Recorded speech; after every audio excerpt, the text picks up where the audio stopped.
Chapter 10, Test Distress. As Aldo swept the floor later that night, he talked and talked. Maria thinks I should take Mrs. Brisbane up on her offer. I don't know, Humph. Can you imagine me as a teacher? Yes, yes, yes, I squeaked. I mean, what could I teach those kids? What do I know?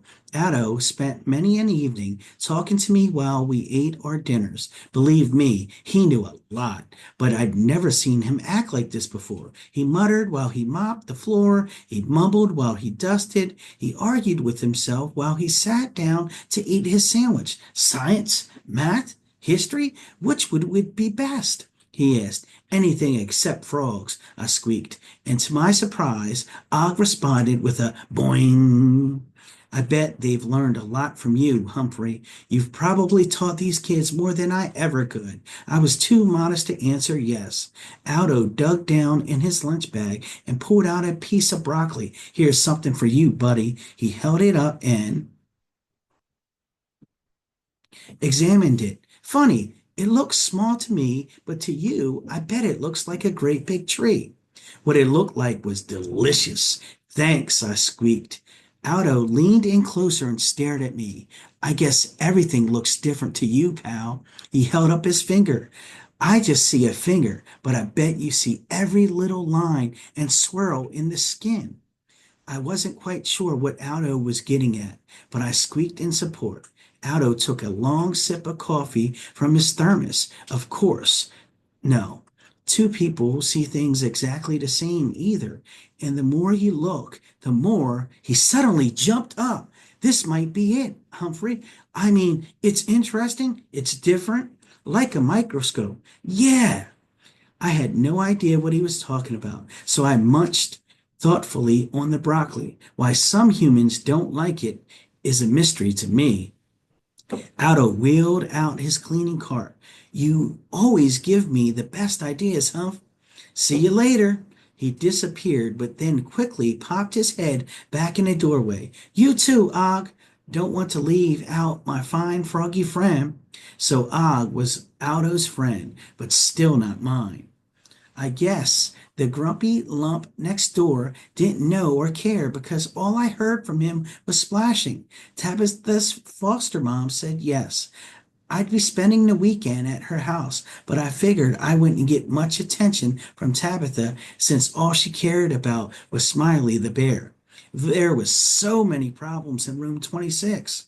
Garth and AJ were still worried about Marty Bean. Heidi and Gail were still mad, mad, mad. Miranda and Abby were friends now, but would they stay that way without me around to help? I spent so much time thinking about these problems, I forgot the other problems in room 26.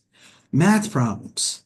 I had been dreaming the sleeping kind and the day kind during math for most of the week. When Mrs. Brisbane started reviewing for a big math test coming up, I had no idea what she was talking about. I wasn't alone. Mrs. Brisbane gave the class a pop quiz, and guess what? Half of us failed. It's not fair, Mandy complained. While everybody else moaned and groaned, our teacher was not pleased. All right, class, the quiz won't count towards your grade, but the rest of the school year builds on these concepts. You've got to master these problems, she explained. I've prepared a study guide for the test next week. I want you to complete this over the weekend. You should have heard the moans and groans then. I'm sorry, class. This is important to me and to you. Mrs. Brisbane insisted as she handed out the papers. Put your name on your guide and bring it back completed on Monday. I flunked. How about you? Seth whispered to Tabitha. Almost, she whispered back. It's time for recess, Mrs. Brisbane said. Put your study guides in your backpacks now so you won't forget them.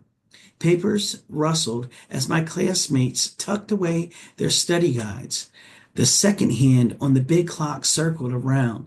Tick, tick, tick. Those study guides made me think up a plan, but I wasn't sure I'd have the time to pull it off.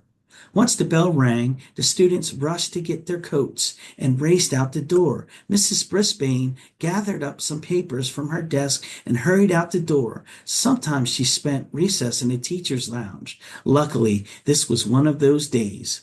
There was no time to waste, so I flung open my cage door. Og, don't you tell a soul what I'm about to do, I told my neighbor. It's not easy to get from my cage to the classroom floor, but I mastered a technique. First, I slid down the smooth table leg. It wasn't difficult, but it was a bit too fast for comfort.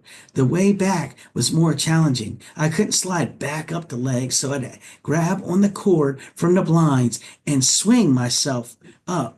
It was a dangerous undertaking that was always scary, but I had to take the chance because I had important work to do. Once I hit the ground, I scampered over to Seth's chair. His backpack was on the floor. Happily, he left his study guide sticking out in a pocket. I had to use my paws and teeth to pull it out and drag it over to Tabitha's table. Getting the paper into the pocket of her backpack, which was my goal, was a challenge. Her backpack was hanging from her chair. The pocket I wanted was at least a foot off the ground, awfully high for a small hamster. By chance, there was a long cord dangling down from the pocket zipper. Holding the paper firmly in my teeth, I grabbed on and tried to pull myself up with all my might.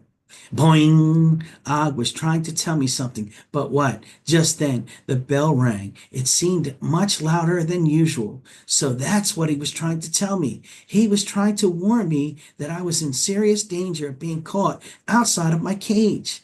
I was also in danger of being trampled on by large feet. At least they were large compared to me. I dropped the study guide and scurried as fast as I could toward the table. With no time to waste, I grabbed the cord and began swinging back and forth, higher and higher. Boing, boing, croaked Og. I know, I squeaked back. My stomach did flip-flops as I saw the edge of the table. I took a deep breath and leaped onto the tabletop. Mrs. Brisbane opened the door, and I could hear the thunder of my feet as my friends rushed to the cloakroom. I sprinted across the table. Please don't let them see me. Please, please, please, I thought as I darted into my cage, pulled the door behind me, and collapsed on a pile of wood shavings. I held my breath, waiting to hear if I had been caught in the act. I heard Mrs. Brisbane's footsteps approach. Why is the cord swinging like that? She wondered out loud. That's odd. Og began splashing like I'd never heard him splash before. Boing, he croaked. Boing. Calm down, Og, said Mrs. Brisbane. Are you hungry or something? She told Art to feed him some of his beloved bugs. Og had made Mrs. Brisbane switch her attention to him so she'd forget about the cord. For the first time, I was pretty sure that the frog was talking to me, even helping me. Maybe he was friendlier than I'd figured. He'd help me get back safely, thank goodness, although my mission had failed. Once my heartbeat had returned to normal, I squeaked a big thanks to Og and looked over to Tabitha's table. Seth's study guide was still lying on the floor near her backpack. Mrs. Brisbane talked about something called helping verbs for the rest of the afternoon. When it was almost time for the bell to ring, Mrs. Brisbane reminded the class about their math study guides.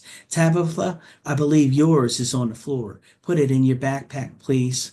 Yes, I squeaked out loud. This was too good to be true. The bell rang. Seth grabbed his backpack and headed to the cloakroom. Tabitha didn't bother to look at the paper. She just stuffed it into her backpack pocket. Hooray!